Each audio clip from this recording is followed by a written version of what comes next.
Hi, everyone, and welcome back to OTTB on Tap. I'm Neve. And I'm Emily. Hey, Neve, what's on tap today? Today, we're catching up with one of our RRP Trainer Chronicle riders, Harley Whittaker of HW Dressage. In her first episode, we got to know Harley's background, her love for thoroughbreds, and her training philosophy. And today, we're checking back in on her OTTB Juanito, better known as Jack, and seeing how their journey to the 2025 RRP Makeover is shaping up. We'll also talk about what's new with Harley's business, one of her favorite training tips for green horses, and even dive into her personal passion for fitness. So Harley, welcome back. We've got a lot to talk about today. Hey guys, it's great to catch up with you again. Thanks so much for having me. Yeah, absolutely. Especially when our time is limited, finding a free 45 minutes is really tough sometimes. I feel like you're foregoing dinner or a shower right now, and I really appreciate you so much. Thanks. Before we dive back into Jack, how's the summer been so far, and have you had a chance to do anything fun outside of the barn? Summer has been very busy. I'm still working on finding that balance people talk about. Maybe one day I'll find it, but we'll get there. I did sneak away for 3 days to go to the beach with my husband, which was great. Nice. Oh, that's good. It feels like a rare treat after being on a horse farm. Yeah.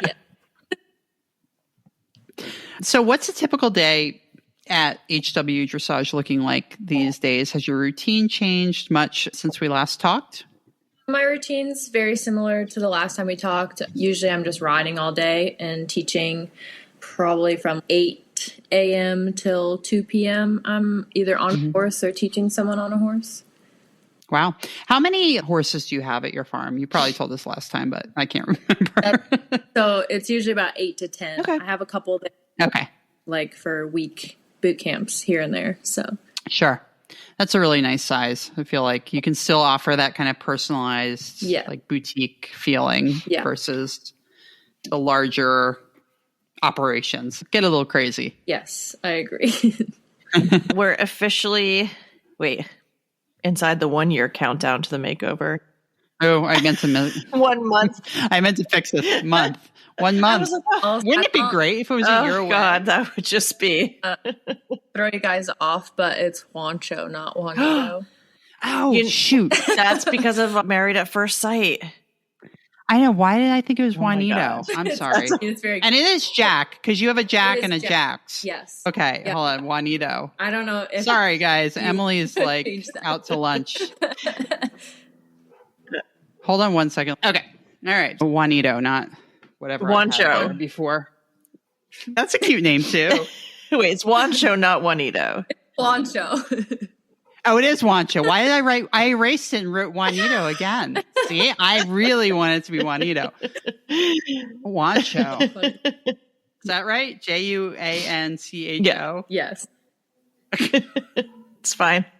I'm fired. I'm fired, guys. I feel like we're all running a little threadbare, so it's okay. Little bit. Yes, a little bit. I've had a day, so. Words are hard. All right. So we are officially inside the 1 month countdown to the makeover. How does that feel? Exciting, nerve-wracking, maybe a little bit of both, terrifying? In your own words, Harley. No, I think your words were very good. It is a little bit of both. I definitely am way more nervous now than I was the last time we talked. Yeah. Yeah, it's getting close and I'm feeling the pressure. I can't remember if we talked about this in our previous episode, but are you the type of person who gets show nerves, or do you feel like, okay, I've prepared for this, feels within the scope of my ability and my practice, or do you tend to just get nervous because you're just somebody who gets nervous at competitions? I think I'm definitely not a nervous shower. Yeah. I used to be, but I think I have gotten over that. I have a healthy dose of wanting to do well. I don't generally get really nervous about. All right. Sorry. I'm just officially changing Juanito to Juancho. Let's get back to Juancho, or Jack. How's he been doing since we last talked? What kind of progress have you seen in him kind of day to day? He's doing really well. I've had a lot of fun with him so far, and he's definitely showing more of his personality, and I'm getting to know him a little better. now that he feels good and has more of a routine. And I've learned a lot more about him as far as how he is off property, which we'll get into. But overall, he's doing well, and I've had a really good time with him. When you awesome. say that you've seen, he sounds a little bit like the progress that I've made with Oscar, where he took a little while to come out of his shell. But what are some of the personality traits that you're seeing now that you didn't see initially? Yeah, so at first, like grooming wise, just typical thin skin thoroughbred, didn't enjoy being groomed and touched really, and was very like on top of me, but didn't really understand personal space. And I felt like I couldn't really connect with him personally yet. But now, like, I know what he likes grooming wise, where he likes to be groomed, and he's really calmed down a bit as far as that goes. He's way more relaxed. He enjoys being around me and wants attention. Yeah. So those sorts of things, he's definitely shown a lot more of. Yeah. It's nice when that happens. I feel like it makes you feel like you're turning a corner, like they're not just looking at you like, oh, here she comes with the saddle again. Oh, yeah. So he has had the chance to go to his first dressage show. Is that correct? And how did he handle everything, like trailering and the warm-up ring and just being at a show? Yes, he went to his first show. Did he compete at his first show? No. So I had a couple other horses going to the Done Movin' at Devon show, which is a very big atmosphere. Yeah, I did that a couple of years ago. It's such a nice atmosphere, but it is big.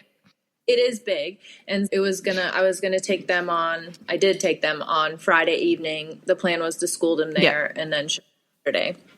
And so I took him, and leading up to this, I had learned this about him, is that off property has been pretty scary for him. And so we went, and he was just beside himself. And it was either I try to get on him and just make him work through it, which was not going to be very pretty, or I could take my time, and while I'm there and I have two other horses there, like in between, just take him out as many times as I can and it not be a big deal. And so that ended up being a good thing for him. Obviously, I was disappointed that I couldn't do the test, but I think in the long run, it was better for me to just take my time and bring him out a bunch and let him see the warm up and let him see all the things that are happening. And I learned that he's actually great in his stall. He was very relaxed and quiet in his stall. And I also gave him every calming thing you can think of, like the amount of perfect prep and like calming cookies and all the things I tried. And he was not calm. And then I came home and I was like, he's going to be so wild to get turned out. And we came home, and like the next day he was like, I'm so calm going out to my field. And I was like, oh, so now it was. That's so rude. Work. I was like, oh, okay. You just have to give it like 24 hours in in advance. In advance. He had it the night before. Oh my gosh. And before.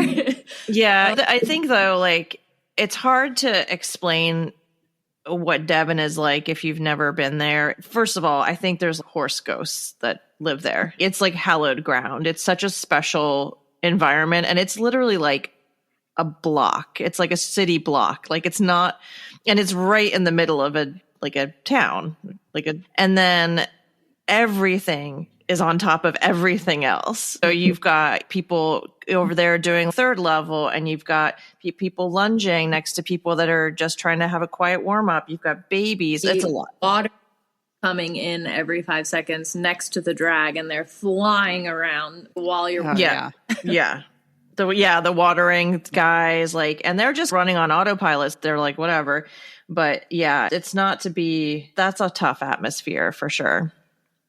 Yeah. But I think you did the right thing, because like you said, you could have maybe gotten on him but made it like a hard, uncomfortable thing for him. And it's really good when you can just already secure. So why make it a bad experience? Yeah. And it's really not for nothing. Like it's going and staying in a new place and with a bunch of strange horses and a lot going on. And I think that is valuable experience for sure.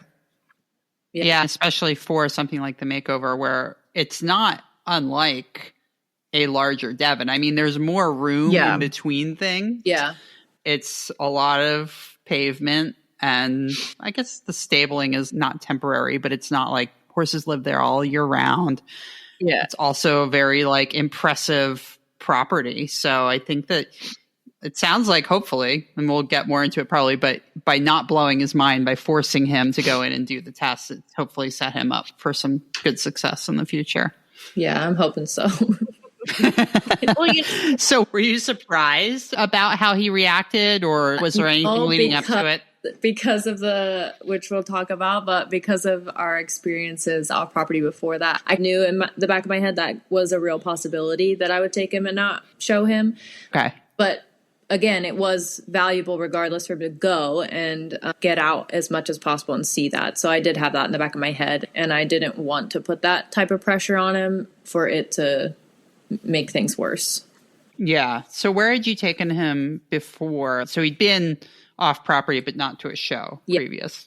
So I think last time we talked, I had told you I was taking my time on getting him off property because he went I was in South Carolina when I got him. So he came from New York to South Carolina. He had to settle in there, which he did quite well with. And then after the winter, we came back to Pennsylvania. So he went from South Carolina to Pennsylvania, and he also did pretty well settling in there. So I thought he's going to be okay. And that's my fault for thinking that he was going to be just fine, because I was like, oh, we can just take him over to Robin's Indoor, who's right over the hill from me. Yeah. And it's real quiet and everything's good. He's been in indoors before. So I took him, and he like meltdown. I was like, okay, we forgot to lead. Okay, we can't walk over poles. And poles are definitely never seen those before. And wow. And just screaming and then the more I thought about it after that first time, I was really shocked, because this horse at home he is the same horse every day. Nothing bothers him. Like, he's a really good egg. And I expected him to have some trouble, but nothing like that. And when I was thinking about it though, and you guys can correct me if I'm wrong, because I haven't had a ton of experience with right off the track thoroughbreds. Sure. But when I was thinking about it from his perspective, at the track, they go with two people on either side of them, single file to the track. Then they get the buddy horse, and like they're constantly like right on top of each other. And then here, like, he had to go somewhere by himself, and I don't think he could see other horses. And so I think for him, that was where his insecurity came out, because he was like had to be by himself, like independent. At home, he can see other horses no matter where we're at. Yeah. And so that was something I was like, I think this is actually the root issue here. He needs to learn how to be a little bit independent, and that it's okay. So we did a couple field trips to that same indoor, it was pretty rough a couple of times. And eventually I didn't get on him like probably 3 times that I took, or 3 times. Wow. And some of that was that I just didn't have a lot of time to stay there as long as he probably would have needed. I think he would have gotten over it, but he needed a lot of time. And so I just got to the point where we ended on a good note, and then we'd come. And then eventually I got to where I could get on him.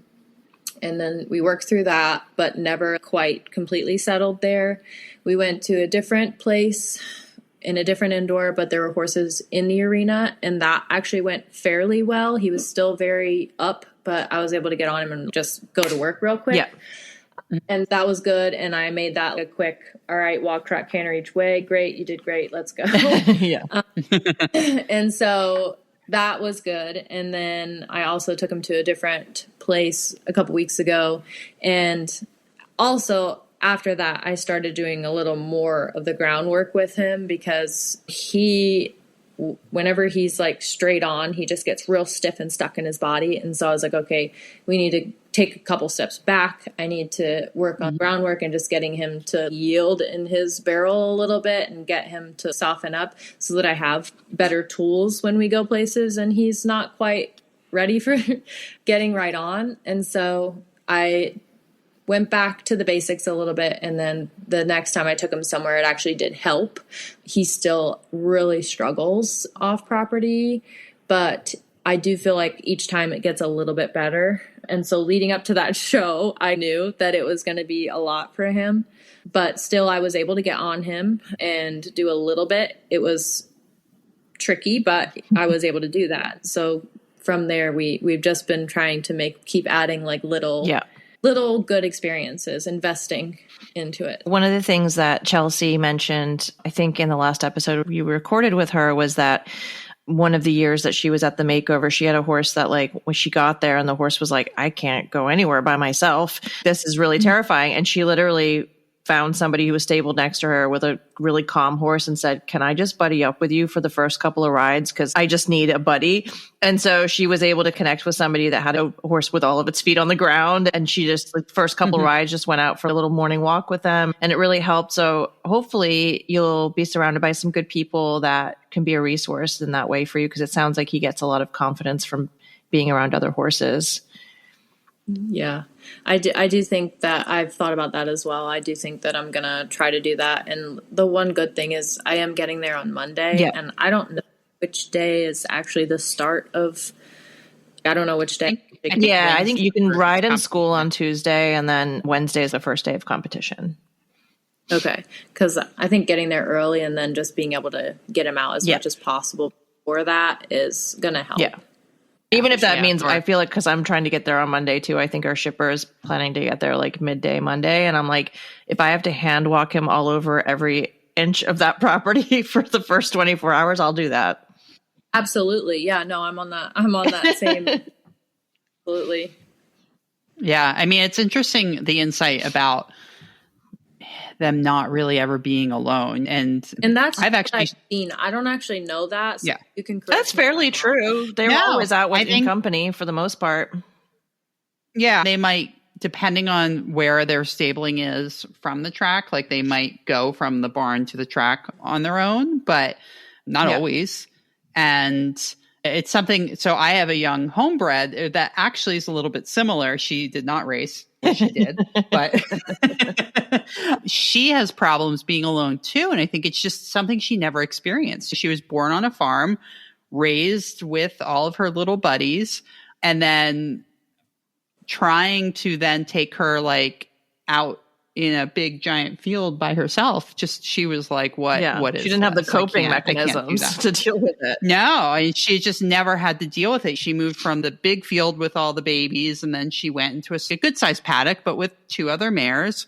And that was her life. And then trying to start training with her, then it's okay, let's start even leading her into a field all by herself or whatever, on a trail or something like that is challenging. While maybe not necessarily racehorse specific, but I do think it's comparable. You know, they've never been asked to be all alone in the herd animals. So it's a real thing to overcome with some of them. It has. Some of them don't care. Is he the Juancho that he's 4 years old, 5 years old? He's 5. Okay. Yeah. I just wanted to look at his racing result. What people were talking about with the storm cat thing, because everyone's, you'll love him or hate him. I have to say, I wanted to look up his breeding just because I wanted to jog my memory, but I was like, let me just look at his results because that might tell me something as well. And he only ever shipped at 1 track, which is a little bit telling. I actually have kind of the opposite issue with Oscar in that he shipped and raced all over the place. So the first couple times I put him on a trailer, he was like, we are racing. And we'd get somewhere and I was like, no, we're not, dude. And also doesn't love being around a lot of other horses. But so I think there is a little bit that you could say, okay, maybe he only knew this track. And so that could impact him for sure. Yeah. I had one that raced 52 times, but only at 1 track. And she wouldn't even get on a trailer. Wow. My goodness. Yeah. It is interesting. So anyway. Because at home, though, like I don't have to ride him with other horses. Yeah. Like, he can see other horses, but he's good about hacking around the fields by himself. He's pretty independent at home, but at home. Interesting. So I was still shocked by that. And it was interesting, but they keep us on their toes. Yeah. On our toes. They really do. None of it made me feel like I know for a fact he'll get through that. And looking at a 5-year-old, this horse just needs time and mileage. It'll be fine. But when you look at it from, okay, we have the RRP in a couple of weeks, I'm like, that's a little more but as looking at him as just a young horse, it's nothing at all that I'm worried about. Yeah. No, that's just mileage, right? Yeah. And I think that's the thing, like I think Chelsea said in her last episode as well, where she was just talking about how if we can remember that this is like one hurdle in the beginning stages of the rest of their lives and putting that into perspective, I think does take a little bit of that pressure off. Oh, absolutely. Yeah. And he loads great. He gets on a trailer like no problem. Trailers very well. Yeah. But I took Oscar over to Windura, over to Boyd's for his first jumping experience, and he came off the trailer a completely different horse. So I think he just got there and he was like, I'm surrounded by greatness. Let me show you how good I am. So maybe he had the same effect. He's like, I'm at Devon, guys. yeah, you're getting a different one today. Speaking of the makeover and scheduling and everything, you're definitely doing or hoping to do dressage. Are you thinking about adding another discipline, or did you add another discipline? No. I'm going to stick with what I know. Yeah. And I think if it wasn't my first time going, I would think about a different discipline. But just because I don't know what to expect, really, I feel like I should just keep it real simple. Yeah. Especially with him now. Obviously, I have one mission when I go, and that's to hopefully do our dressage test and do well and keep him relaxed. And that's really my only goal. Yeah. Good. And I think it sounds like from the emails that I just received about scheduling that they will be fairly accommodating about certain schedules. So maybe they would, if you felt like a pre-ride would be good for him, maybe you could ask to not be first thing in the morning. Yeah. No, I think that would be great. The last time I went, I shipped with somebody else, and however it worked out, we didn't get there until the night before the competition started, and I was the very first dressage ride in the morning. And my horse, we took him, there's a Coliseum like indoor, and I took him in there that night after we arrived, and they were barrel racing in there. And that was the only place to ride because it was dark. And I feel like someone had a boombox with like staticky music or something. Maybe there was just like really, and it turns out that horse was he ended up becoming an upper level dressage horse, but he always had a problem with loudspeakers and like the static. Oh no. And that was going on. So I got on him and I very quickly got off. And I was like, I'm just going to get up very early tomorrow and do a lot of lunging. Yeah. Like that can definitely happen, but it's awesome that they're maybe letting you dictate schedule or help out with scheduling. I think they're trying to accommodate, especially in situations like that where it's just, I just really feel like this is in the best interest. It seems like there's been a bit of a shift towards the management of the horses, more so about the people that are going to be there. It really feels like the horse management and husbandry has really been put to the forefront for a lot of reasons. Right. So safety. Yeah, for sure. And I know a lot of people get there and have to scratch from their second discipline or whatever. So, yeah. If you were going to consider, is there any discipline offered that you are maybe interested in that's like outside of your wheelhouse that you might want to check out while you're down there? Yeah, I think I would try the trail class. Maybe I would, I say this, but maybe I would try jumping just for fun. But I think those would probably be the first two that would catch my attention. Yeah. Gotcha. Actually, Emily, Harley and I were just talking before you joined the call that we might meet up at Hidden Acres on Sunday morning. Oh, fun. That would be awesome. Emily, her trainer just brought her young horse over there for the first time for her first like big off-property excursion, and it was really fun. Yeah, it's a great place. I did on my page. I think I saw it. Yeah, with her horse. Yeah. It was like crying in the water, like very dramatically. Hannah was on? Yeah. Yeah, awesome. That's great. So yeah, let me know if you want to meet up. Are you sure you still want to go now that you know how he is? Oh my God, no. So it's so funny because I went with a girl last time who she hadn't really taken her horse off property at all and had never done anything like that. So I think she was quite nervous, and her horse was actually really good. But when I went there for the clinic, Oscar was probably one of the greener horses that was there, but the other horses were a lot more animated. And he, knock on wood, doesn't tend to get amped up by that. Oh, that's good. Yeah. So he could be a good buddy. Absolutely. No, I feel like he'd be good for that, for sure. Who knows, since he's like a big cross-country star now after his trip to Windura and he's hot shit. But up until now, I think he's been a very steady Eddie. Even I know. I'm like, let me put the Western saddle on you again and remember where you started. Let's humble you a little bit. Maybe the jump saddle's not a good idea. They do learn that after a while. Like from eventing, they definitely knew which saddle they had on, what day it was. Oh, I believe. Amazing. Yeah. The big question that people always wonder is if Jack is going to be for sale or adoption after the makeover, and what kind of home do you think would be the best fit for him if he is for sale? Yeah, sadly he will be. As sad as I am to say, that was the whole point of us getting him, was he was going to, and it was like last minute thought a couple days before the trees closed or whatever for the RRP. I was like, oh, it'd be fun to do that. And then here I am. But yeah, so he will be for sale. I think he'd be best in a home with a regular routine. He really thrives on his routine and someone who will just dote on him. I think he needs that attention. He likes that. Yeah. Do you think that he'd work out for an amateur rider or more for a pro? I think absolutely he's very AA friendly. I think he'd prefer a quieter rider, but he can take a joke. He's very honest and dependable at home. And I think obviously he needs someone who's going to be able to help him with his confidence off property and get some mileage on him, but he's not at all. He's never, knock on wood, he's never tried to buck or rear or anything naughty. Yeah. Just a very honest horse, and he's fun. And I think he's going to be that super steady Eddie horse for somebody. It might be the kind of thing if you've got like a good adult amateur that's got a nice pro that that they're working with that likes thoroughbreds and can do maybe a couple training rides here and there and keep the horse polished and everything. Exactly. Perfect. Yeah. Mm-hmm. Absolutely. So let's shift gears a little bit. What has been going on with your business, HW Dressage? You're in Kirkwood, Pennsylvania, which is not too far from us. Any updates or exciting things happened since we spoke last? I think you guys have gathered that I'm really boring. And every day is Groundhog's Day. So Didn't you get a new horse though? What about, isn't the gray horse new? I did get a new horse, which was unexpected. I had a client that had life change circumstances and she gave me the horse, which is amazing. Wow.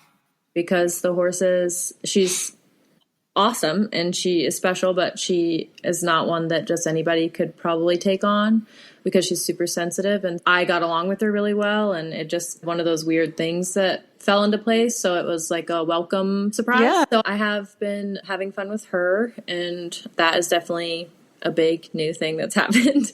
Otherwise, I feel like a big old podcaster these days with I was on JJ Tate's podcast, which was also really fun. Nice. And yeah, so that's all that's new with me. And then have you expanded into any other areas of training or added any new clients to your program? I have the same group of clients, but Jack has definitely added some new training thoughts and tools to my repertoire. Keep saying this over and over again on the podcast, but having a bit of a quirky horse has completely changed my philosophy in working with horses. And it was really cool to be Emily came to Windora. She nipped out on her lunch break and was able to come over and watch Oscar go. And she goes, man, I really think all that obstacle work really gets them in this thinking of their job is to go from one side of something to the other. And they have to fit out with their eyes and their feet. And I think it was cool for her to see all the little pieces come together. And for me too, to be like, he'd never really jumped anything before and went from like little tiny baby log to like beginner novice in an hour. And I'm like, oh. But I think like when you have one that doesn't necessarily fit like your usual kind of foundational program, and I'm sure you think this way too, but it's really fun to change your thinking a little bit or try something new or learn a new skill, work with a different trainer. I don't know. I kind of love it. Yeah. It gets you thinking outside the box, but it also critical thinking. It's not one size fits all for every horse, right? So I think it's good to have that and to continue to think differently and think about what works for that horse and just keep adding tools to the tool belt. Yeah. Because it's nice when you are then in a high pressure situation, you go, okay, this isn't working. What else do I have that I can use as a resource and fall back on, or maybe just try to get him thinking in a little bit of a different way or a quieter way. So what type of horses are you most excited to be working with right now? Keep in mind, we're an OTTB podcast. I'm just kidding. But green, OTTBs, young warmbloods, more experienced horses, or is it a mix? Big fancy warm bloods only. It's really not about what type of horse it is. I'm just most excited to work with horses that want to learn and enjoy their work. Even ones that maybe don't and just need to. I enjoy teaching a horse how to enjoy their work too. You know? So it's not really breed specific. A good horse is a good horse. That's why I like thoroughbred so much. Yeah. No, I think that makes so much sense. And it's why I think you're such a great ambassador, because coming from that dressage background and saying, no, they don't have to be the fanciest horse. They just need to want to learn, have a good work ethic. And I think that's awesome. Now I'm plotting in the back of my brain about how to get Oscar over to Harley after the makeover. I know. I want Harley to ride Oscar now and Come on over. Really do some buttons. He learned what his big trot was a couple of weeks ago, and he's like, look what I can do. I'm like, oh my God. No, he's got a lot more in there for sure. And then I'm just puttering around and I'm dressing him up like a clown. It's fine. But he tolerates it all. We were literally throwing a big giant plush football over him yesterday to get him ready for his freestyle. And he's just grazing. He was like, whatever. Do whatever he's like, what other weird stuff is my mom going to do? He's like, have you seen this one? She's got a lot of cookies, but man, is she weird. No. Never know what you're going to get with this one. I just start like unpacking stuff and he's just okay. Are you guys planning on hosting any clinics or any special events at your farm this year? The show season's kind of coming to a close, and as it gets colder, I come into my winter show. Start packing the trailer for Aiken. Yeah, I'm like, okay, it's below 60 degrees. I'm cold. I hear you. Oh man, that's my time to shine. No, I want it like hot and humid all day. But there is potentially a clinic getting put together this winter in Aiken, which will be fun. But right now, everything's settling down after the RRP, and then showing will start up again in January. So, when do you head south? Usually January 1st. Okay, right around there. Yeah, gotcha. We're gonna move on to our next segment, which is all about training philosophy and tips. So you work with a wide range of horses, like we just discussed, from OTTBs to warmbloods. And what's one training tip that you find especially effective with green horses, and especially maybe for thoroughbreds? Once again, it's not one size fits all. So I think it's just learn the horse and be patient and make sure that everything that you are communicating to them is black and white. And I think if you do that and you have consistency, then they'll blossom. Yeah, the woman that I did a clinic with over at Hidden Acres, Emily Greenfield, said reward the slightest try. Mm-hmm. And that keeps echoing in the back of my mind, because I think sometimes it's easy to get a little frustrated when you're like, I thought we were consistent in this. And then you're like, you got to just keep remembering to being so mindful of rewarding when they're just really trying to figure out what you're asking them, because they don't really know when they're green, and finding those opportunities to say yes. Yeah, absolutely. Positive reinforcement is huge for communicating to them. That's what you want. Yeah. So can you walk us through a little bit, like real life example, how you apply your tip here about learning the horse and being patient in a real ride? What's the first step, and how do you know when it's working? Yeah, I can give you 2 examples. I have 2 youngsters in the barn, complete opposites. One is the thoroughbred, so he's a bay gelding thoroughbred, and you can't get more opposite than a warm blood chestnut mare. They're both 5, but they're very different. And so the first thing I do if I'm getting on, I'm checking in. I'm thinking, are they relaxed? Is their back tight? Are they braced on the bit? Do they feel more secure or less secure on a loose rein? So I'm constantly doing that mental checklist as soon as I get on, and I work up from there. So for Jack, if he's tight, usually he needs to do a little more lateral movement and just yielding in his barrel, or forward motion to supplement, relax him. Whereas Navy is a little bit hotter. Like the second you even think put your leg on, she's like out of here.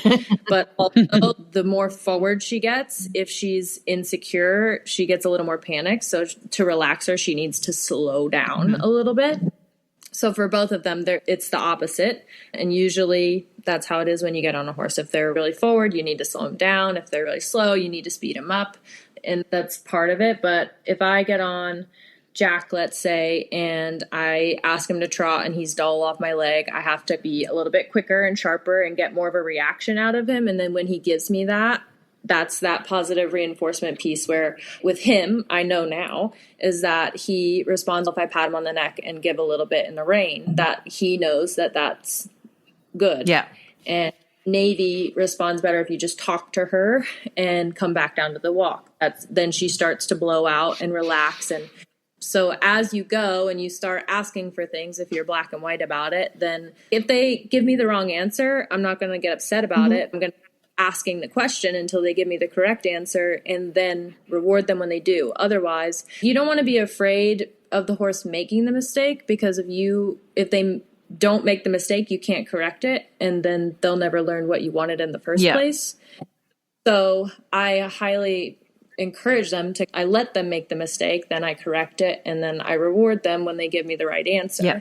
And then over time they learn whatever, and I play around with which rewards work best for each horse. But over time they start to relax and enjoy when they get the answer right. Yeah. Yeah, and I think it's interesting what you were saying about Navy, being that she's a hotter, sensitive type. It must be really nice to know that her reward for doing a good job is to walk. So you can go, here you go. Yeah. Because it can be really hard with the horses that are hot and tight like that, finding those areas to actually be able to give to them. And it's really nice that you've installed this little bit of a parking brake situation. Yeah. What is the biggest lesson that Jack has taught you so far on this journey? Expect the unexpected. Definitely that one. Oh my gosh. Newsflash, they're going to go win. I know. At RRP. So prediction. We'll see. I know Stephanie, our other RRP competitor, she is so competitive, and it's so not who I am as a person, but she's like, okay, so I tallied them up, and this is how many competitive trail riders there are, and this is how many freestyle people there are, and usually there's about this much of a drop-off rate. So with that math, and I'm like, oh my God. Oh my God, that's so funny. I'm super competitive too, I have to say, but I don't care who, I'm so tunnel vision. I don't want to know how many people are in my, I don't care who the judge is. Yeah. I'm just like, we're going to go. That's how I am. Right. Yeah, you can only do the best you can do. You and your horse can do on a given day, right? Yeah. But when I get to the point where I have a horse that we've gotten to a point where we're comfortable going out and something a little more confirmed. Yeah. Then that is when I'm like, okay. Watch out, everybody. You better watch out because you're not going to win. I love it. We're going to talk now a little bit about another passion of yours, which is personal fitness. Can you just tell us a little bit about your own program and what your weekly routine looks like? Yes. As I may have mentioned before, I'm really busy. So my routine is not normally what it should be. But when I'm in a normal routine, I usually go to the gym 6 days a week. Not everybody needs to do that, but I like to do that much just because if I keep doing it every day, I'm more likely to keep the routine versus if I go one day and then take a day off and then go again, it's less likely to happen for me. I personally like strength training. Usually I'll go and do back and by, and it'll be like a split. And my split changes every couple weeks, but it'll be like 2 back and arm days and a leg day, and then 2 back and arm days and a leg day. But honestly, you should just do whatever excites you. I did a little bit of CrossFit for a while. I did Pilates for a while. I've done it all. Yeah. Yeah. Neve, are you laughing at me with my recent Pilates experience? Yes. No. I downloaded some app from Facebook, and I did one Pilates session and hurt something in my elbow. And I went then the next day, I was like, oh, I'm sore, whatever. No big deal. I went to TJ Maxx. I'm in the dressing room and I'm trying to button some jeans, and just this little motion. I was like, what? I was like, I broke my arm. I'm like, this is what I get. So trying, but there's no reward. No, but I think that strength training is awesome for riders. It's something that I've done on and off over the years. And I think I was actually talking to a girl in the barn about this today. There was a point where I was running like 6 miles a day and I was working with this trainer and we'd go out and do like trot sets. And I'm like, I'm still winded. I don't understand how I can still be winded. And she's like, nothing really gets you fit for riding like riding, but it is really good to be strong. Like, I think it's like with horses, right? Where it's like the stronger you are in your body, the less likely you are to get injured from normal day-to-day things like trying to make content in the back patio of the barn and you tear your calf muscle. Yeah. And I think too is like, for me, like, and most of us, we do the same things every day. So a lot of people are like, oh my gosh, you ride horses all day and you're running around the barn all day. Like, why do you need to go to the gym? I'm like, because I only use these muscles. And technically that makes me in balance. So I need to go and do whole body like fitness and strength so that I don't fall apart. Yeah. No, that's a great. Also, don't turn 40, whatever you do not recommend. My goodness. Stay below that. Just go backwards. So how does your own fitness work translate into your riding and training? It has changed everything about how I train, especially changed my perspective on everything and how I understand what the horses are going through more. You have a bigger appreciation for warm up and cool down and stretching, as well as, again, like we just talked about, if you go in the arena and do the same thing every day and don't change it up, something's going to go wrong. So I think it's important to have variety. Yeah. And I think too, like it makes you probably pretty hyper aware about asymmetries, not only in your own body, but also with horses. I've done some work in the equibands that you put like over your body and they strap you into the saddle. And it's fascinating to realize like where these weaknesses lie, whether it's that you collapse the right side of your rib cage, or like you don't know how to open your chest, or you're stiff in a hip, or your right leg creeps up, and those are all just specific to me, but just like things like that. And I think it does make you hyper aware of that stuff. And strength training too will teach you how to isolate certain parts of your body and feel certain parts of your body that maybe you hadn't before. Yeah. For sure. And do you also encourage your students to think about fitness or provide workout plans for them? Or do you go that far, or do you just help encourage them? I don't do it regularly. That is definitely one of my other big passions in life, and I would love to do that sort of thing. I do encourage my students to work out, and a lot of them do. And even if it's just like mobility, all really important. Is there a specific type of workout or exercise that you would recommend that kind of gives a rider more bang for their buck? I think there's not like one specific exercise. I think that fitness, so that's like your squatting, deadlifting, pull-ups, push-ups, because that's just as you age, we use those. You bend down and pick something up. That's your deadlift, right? Like squatting down and picking out hooves and things like that, wrapping legs. So that I really think overall as a human, that's really important. And then I think core, obviously, exercises are good to help with riding. But it's hard to just say one or the other. And then as far as a type of workout to recommend, it's really for whatever you're going to stick with, right? There's no one is better than the other. I think it's if you enjoy it enough to stick with it, that's the one you should do. I think that's excellent advice. I think in a world where we're just constantly being bombarded by try this, do this, 10 minutes a day, you can, but it's like, it can be so overwhelming. And I think like one of the fitness things I used to do is street parking. I don't know if you've ever heard of them, but they're two ex-military people, but their whole idea is that like, something is better than nothing. But every single day they have exercises that you can do without any equipment to actual military grade working out. And every program that they have designed is staged that way. So it's if you're coming off of an injury, a pregnancy, like whatever, it's like, so I love that idea of if you just do a little bit every day, you'll create that consistency and that, like you're saying, something you'll actually stick with. If I say strength training, you should go do strength training. Someone could go in the gym and start strength training and not enjoy it, and they're not going to stick with it. But if they want to go run and they start to run and they like running, God help you.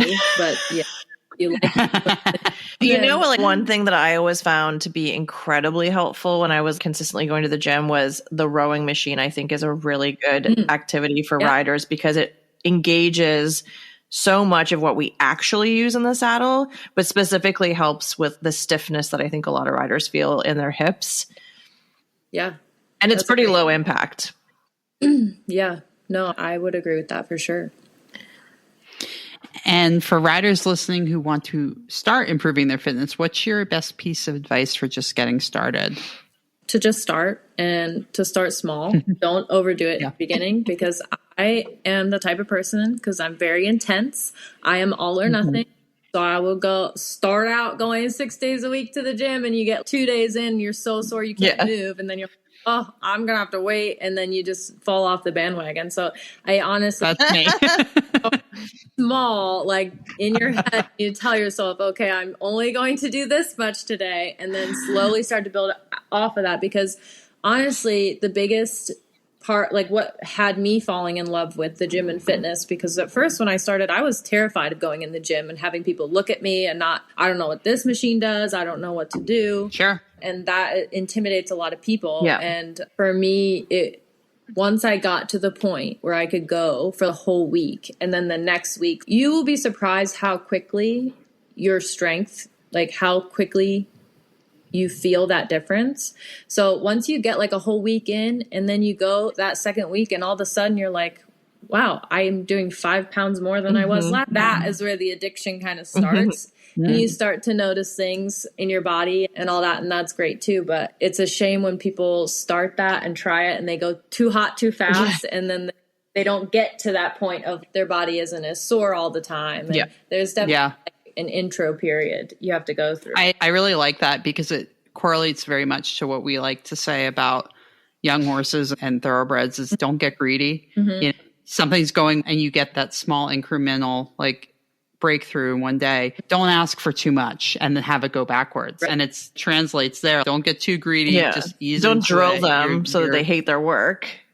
Yeah. But I think that kind of translates maybe to fitness too, whereby just start small. Yeah. And don't Horses get sore too, right? It's like you're teaching them to get off a leg or something like that. You can really make them sore just from trying too much on that.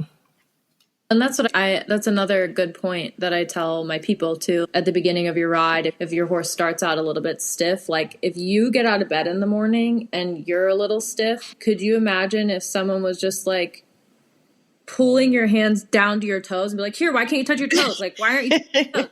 You're like, oh, I need a second. Yeah, I can loosen up my back. It's the same thing. Like horses, sometimes they need a second to stretch a little bit or bend off the leg a little bit and then like slowly get to where you want them to Absolutely. go. Because it's easy to get a little stiff after you're working hard or if they're in a stall or whatever. It's the same exact thing.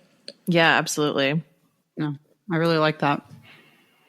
So what is next between now and the makeover? Lots of off-property. Get the time. So Sunday morning. Yes, yeah. That'll be fun. Before the makeover, between now and then, it's just going to be getting him off property. I feel good about the riding piece of it as far as like when he's relaxed. I have a great time on him and he can do the things, but definitely just getting him off property and getting him a little more relaxed and set him up there. Gotcha. And is he in the makeover marketplace for advertising? I don't Did they release sign up? think so. Okay. I was a little confused, to be honest. Me about too. that. I did the whole thing and then he didn't show up in the thing and I was like, I feel like I rushed for no reason. Wasn't exactly sure what exactly that was, to be honest. Oh, okay. I think it's like an advertisement type of. They have a printed version and then they have, I think they'll put it up on like the Jumbotron as well. And I think you can still actually get a premier ad listing if you want to before the makeover, but there is still time to, I think, get one. Essentially, I was just going to put your link in for sale in the show notes if you have one. So if you get one, send it to us. We are happy to share it. Okay. So what are your goals for heading into winter with your business, your horses, everything else going on in your life past the makeover? Yes, this is a little bit the letdown period. We're calming down a little bit after show season, but also getting to the nitty gritty. Now's the time to focus on everybody's weaknesses and deciding if anybody's going to move up or what each horse needs to focus on. Since there's no shows in the next couple months, now's our time to really just pay attention to what we need to pay attention to. Yeah. Gotcha. And finally, what are you most excited about when it comes to stepping into the makeover arena with Jack? Staying on. No, I'm just kidding. Honestly, I'm just excited to be there with him, take it all in. It's been an unexpected journey, but it's been a fun goal for him, and I'm just having fun with him. So I'm excited to just be there. We are planning to have a little hangout sesh at our stall on Thursday evening. We'll be sure to blast the stall number and everything once we figure out the details, but we're going to be near Chelsea O'Brien, and hopefully we'll be somewhere close to Stephanie as well. I should have just asked for all of us to be next to each other. Like, I'm taking all of them. I think of that. Yeah. Yeah, but we would love for you to stop by, and it'd be awesome to meet you in person. We will be cheering on, of course. Yes. So this should be really fun. All right. So, Harley, thank you so much for joining us again and sharing an update on your journey. We can't wait to see how things unfold with you and Jack at the RRP Makeover. And Neve, look, I didn't put your outro in. Oh my God, why do you do that to me? Because I can never find the one you like. You guys know how to find us on social media. Leave us a 5-star review. We'd love it. Oh, I love it. It's OTTB on tap on all the things, okay? Yeah, we're on all the socials, OTTBontap.com, and reach out. We love the feedback. We love hearing from you guys. We love hearing from you. Cheers. Cheers.